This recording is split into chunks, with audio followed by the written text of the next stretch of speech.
కనిపించినప్పుడు అనాలి, జోక్ వేయాలి.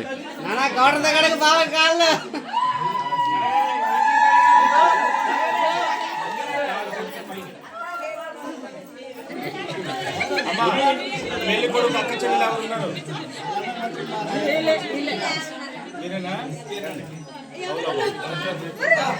ఇది అలాగైతే ఇద్దరు వచ్చారు. చెంపొకలు ముంతొకలు 30 పంచుకోవాలి.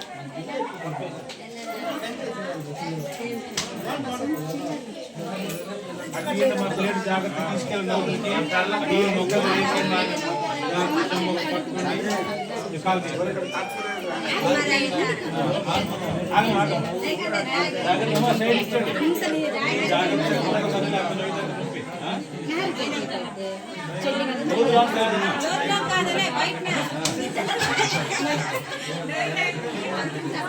ఫైర్ చెంగుతో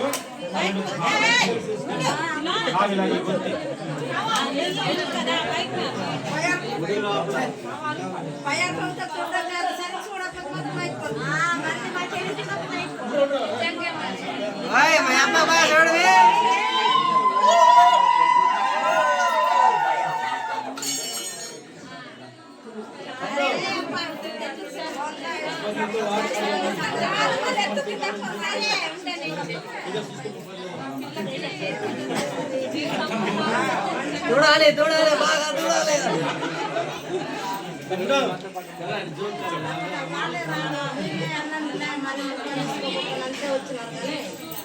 ఏంటంటే అమ్మ ఒకసారి వినండి అందరూ కూడా. నూతన వధువుల యొక్క కళ్యాణము రోజు సాక్షాత్ మహాలక్ష్మి మహావిష్ణువు యొక్క వివాహముగా మనం భావించి చేయాలన్నమాట. అర్థమవుతుందా? పెళ్ళైనంత వరకు కూడా పెళ్లి కొడుకు విష్ణు స్వరూపము, పెళ్లి కుమార్తె లక్ష్మి స్వరూపం అనమాట. అర్థమవుతుందా? సాక్షాత్ లక్ష్మీదేవి, ఇక్కడ మహావిష్ణువు. వీరిద్దరికి కూడా మానవ అంటే భగవంతుడి యొక్క దేవుడు యొక్క కళ్యాణం కూడా మానవుడి కళ్యాణం దేవుడి కళ్యాణం లాగా చేయాలన్నమాట. అర్థమవుతుందా? అందుకోసమనే ఇక్కడ ప్రతి పురోహితుడు కూడా పెళ్ళప్పుడు చదివేటప్పుడు ప్రతి మంత్రము కూడా భగవంతుడి యొక్క పూజకు అనుసరించినటువంటి మంత్రం అన్నమాట. అందుకోసమనే వాళ్ళు కూర్చున్నంతసేపు వాళ్ళకి మూడు అయ్యేంత వరకు కూడా ఏంటంటే విష్ణు స్వరూపంగా లక్ష్మీ స్వరూపంగా. అందుకోసమనే అల్లుడికి పాదాలు ఎందుకు మామగారు కడుగుతారంటే పిల్లనిచ్చిన తండ్రి ఇక్కడ ఏంటంటే అక్కడ వయసులో పెద్దవారు ఆయన పిల్లనిచ్చిన తండ్రి, కానీ ఎందుకు కడుగుతారంటే ఇక్కడ సాక్షాత్తు విష్ణు స్వరూపం కాబట్టి.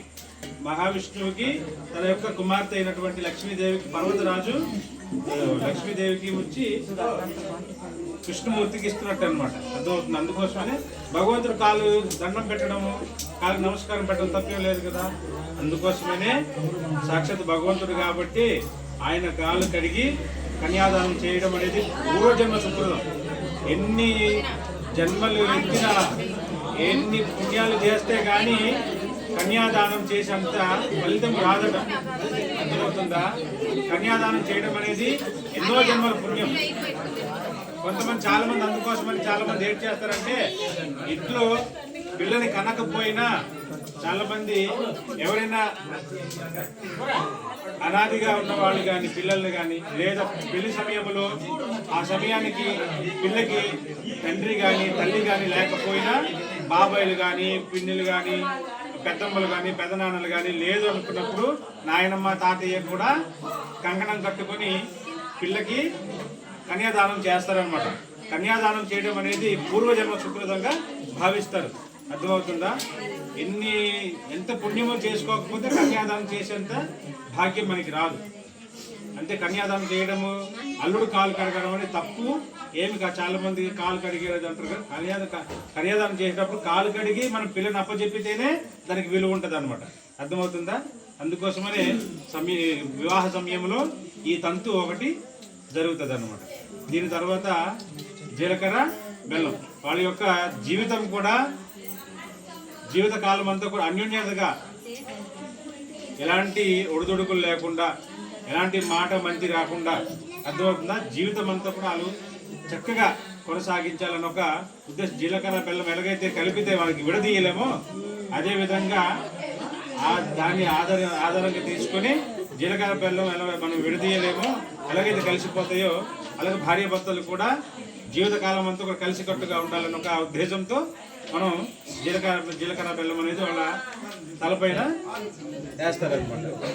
మా పేరెంట్ అలా పంచి ఒకటి పట్టుకోండి, ఒక పంచి పట్టుకోండి, అది లేకండి మాకు ఇద్దరు దీపంచుకోండి.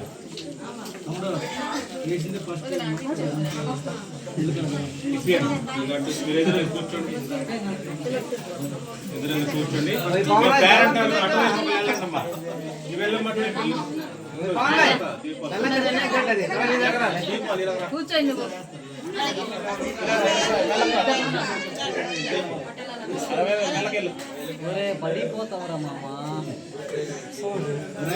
ఇంకా పట్టుకోవడానికి ఒకరు ఉండాలి. అక్కడ పెళ్లి కూతురు తలపైన జీలకర్ర బెల్లం వేయడానికి ఒకరు ఉండాలి.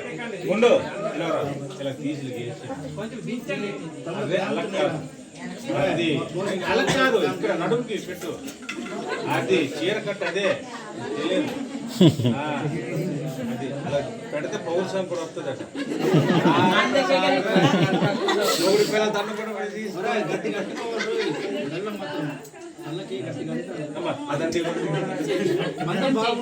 జీలకర్ర చాలా మొగలు తన్నుకున్నాము చూస్తారు కదా.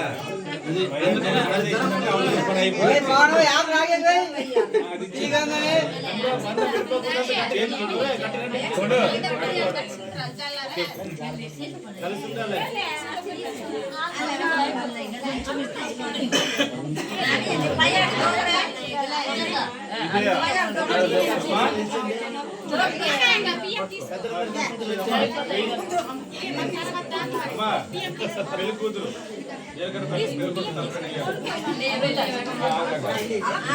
ఉన్నారు కదా, దేనికి పక్క సరిగ్గా వేయించాలి. చెప్పండి,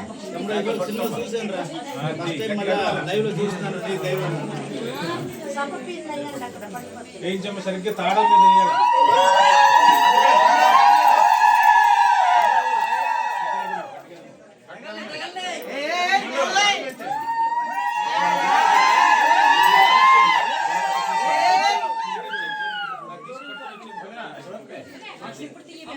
ఇప్పుడు ఐదో చూసుకోండి.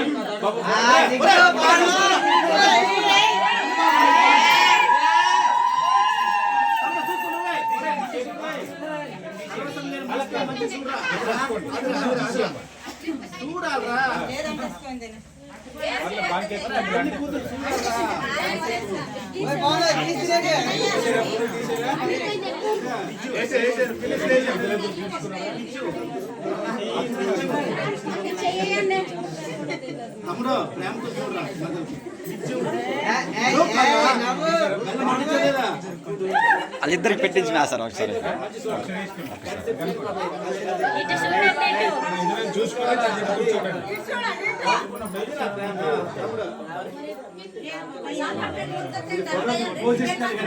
ఓకే ఓకే బావునా దించే బావునా దించే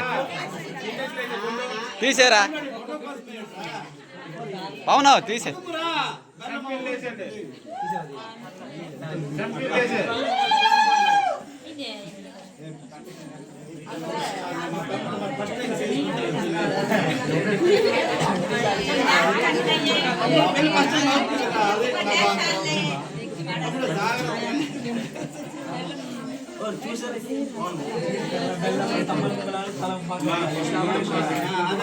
వాళ్ళ మరదలు అది నాకు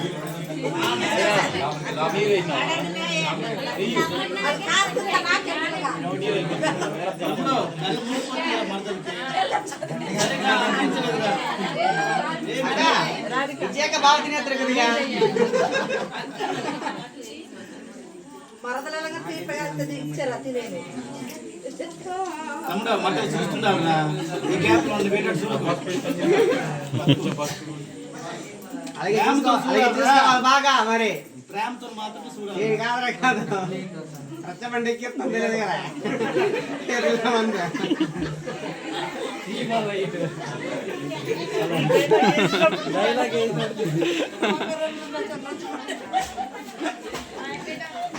తమ్ముడు మంచోడులే మా తమ్ముడు చాలా చూసా కృష్ణుడు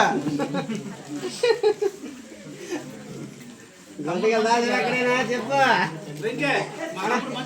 చూసావా మాకు తిరుగుతాడు మంచోడే చెప్పలేము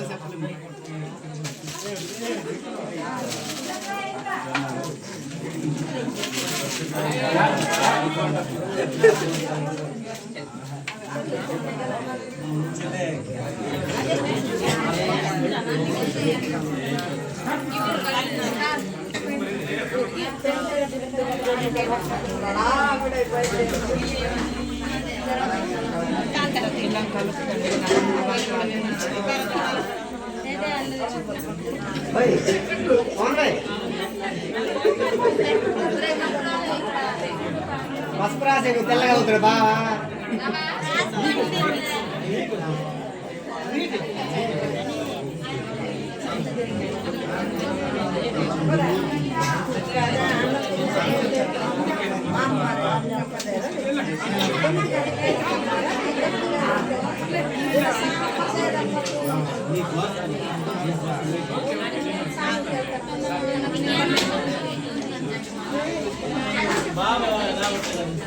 తినే కదా లడ్డు కాదు పసుపు